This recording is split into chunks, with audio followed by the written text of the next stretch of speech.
राजपूत 1982 की Hindi romantic action film है जिसमें धर्मेंद्र, राजेश खन्ना, विनोद खन्ना, हेमा मालिनी, टीना मुनीम और रंजीत कौर ने अभिनय किया है। इसका निर्देशन विजय आनंद ने किया है।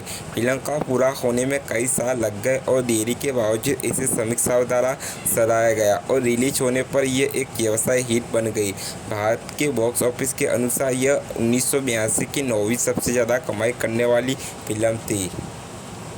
स्वतंत्र भारत में एक संशोधन आया जिसमें राज्यों की जब्त कर लिया गया और शाही परिवार के लोग अब शासक नहीं रहे। ऐसा ही एक राज्य जयपाल सिंह ने छीना अपना पद खोने से इनकार करता है। वह राजा के रूप में क्षेत्राधिकार पर शासन करता रहता है और लोगों को उसे कर देने के लिए मजबूर करता है। लोग इसका विरोध करते हैं और ऐसे ही एक व्यक्ति है पुलिस इंस्पेक्टर धीरेन्द्र सिंह, जिसके कारण उनका स्थानांतरण एक छोटे से गाँव में हो जाता है।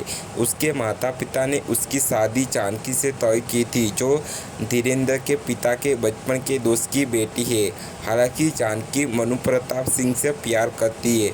दो परिवारों के बीच दुश्मनी जानकी की चाची को चेतावनी देती है कि उनका प्यार जानकी के पिता प्रताप सिंह द्वारा स्वीकार नहीं किया जाएगा, लेकिन वे दोनों अपने प्यार में मजबूत है।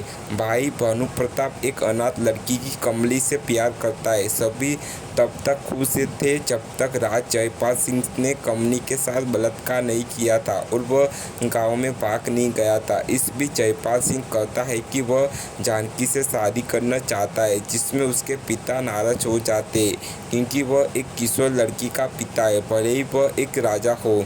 मनु प्रताप और भानु प्रताप राजा का विरोध करते हैं और भानु प्रताप डाकू बन जाता है।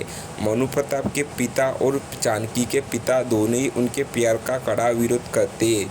जानकी की मर्जी के खिलाफ धीरेन्द्र सिंह से उसकी जबरदस्ती शादी कर दी जाती है। जब जानकी अपने पति के घर के लिए निकलती है तो जयपाल सिंह के भतीजे द्वारा उसका अपहरण कर लिया जाता है, जो उसके साथ बलात्कार करने की कोशिश करता है।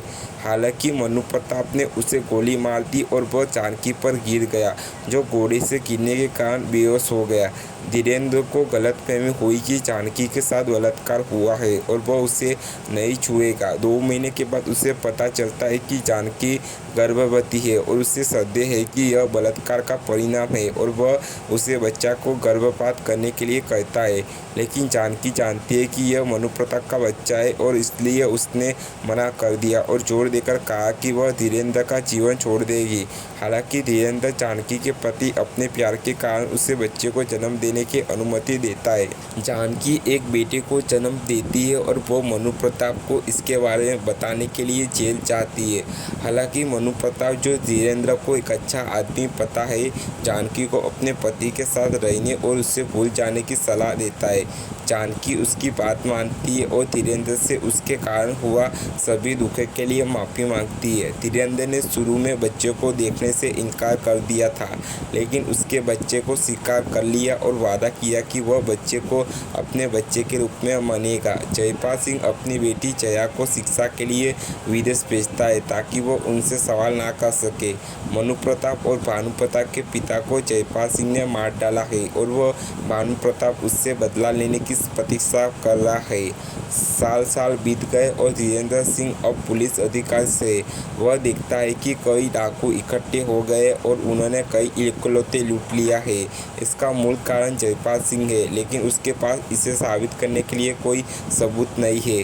भानु प्रताप, जो अब भवानी नाम का डाकू है, पैसे चुराता है और गरीबों की मदद करता है।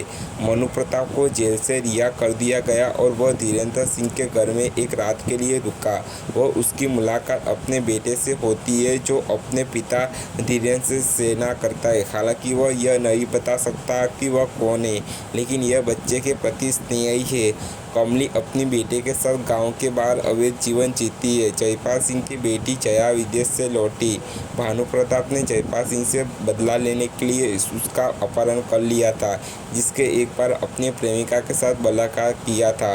बाद में भानु प्रताप जया को जान से मारने की धमकी देकर जयपाल को कमली से शादी करने के लिए मजबूर करता है। जया अपने पिता को समझाती है और भानु प्रताप का पक्ष लेती है। उससे भानु प्रताप पर एक पढ़ा लिखा दयालु आदमी लगता है और दोनों में प्यार हो जाता है।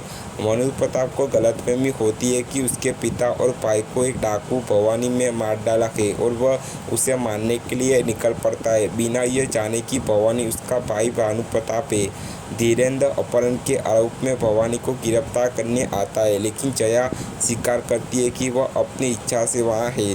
धीरेन्द्र को पता चलता है कि लोग जयपाल से प्रताड़ित थे और उसके खिलाफ विरोध करना चाहते हैं। धीरेन्द्र ने उन्हें सलाह दी कि वे कानून को अपने हाथ में ना ले और वह उनके खिलाफ कानूनी कार्रवाई करेगा। वह सबूत इकट्ठा करता है और जयपाल को गिरफ्तार करने चाहता है, लेकिन जब उसे पता चलता है कि जयपाल ने उसके बेटे का अपहरण कर लिया है तो वह कार्रवाई छोड़ देता है। धीरेन्द्र को पता चलता कि भानु प्रताप ही बच्चे का असली पिता है तो वह बच्चे को बचाने उसे जानकी को देने और उससे भानु प्रताप और उसके बेटे के साथ रहने का फैसला करता है। धीरेन्द्र जयपाल को गिरफ्तार करने के लिए निकल पड़ता है। भानु प्रताप ने जानकी से वादा किया कि उसकी शादी नष्ट नहीं होगी और वह धीरेन्द्र को बचाने के लिए निकल पड़ता है। भानु प्रताप ने जयपाल की हत्या कर दी थी। भानु प्रताप धीरेन्द्र से कहता है कि एक आदमी सिर्फ इसलिए पिता नहीं बन सकता क्योंकि उसने एक बच्चे को जन्म दिया है और धीरेन्द्र जानकी के बेटे का पिता हो सकता है। भानु प्रताप उसकी बाहों में मर जाता है। धीरेन्द्र बच्चों को भानु प्रताप की चिंता जलाने देता है और जानकी को देखकर भानु प्रताप बच्चे की सच्चाई समझ जाते हैं। धीरेन्द्र भानु प्रताप के बच्चे और जानकी से मिल जाता है।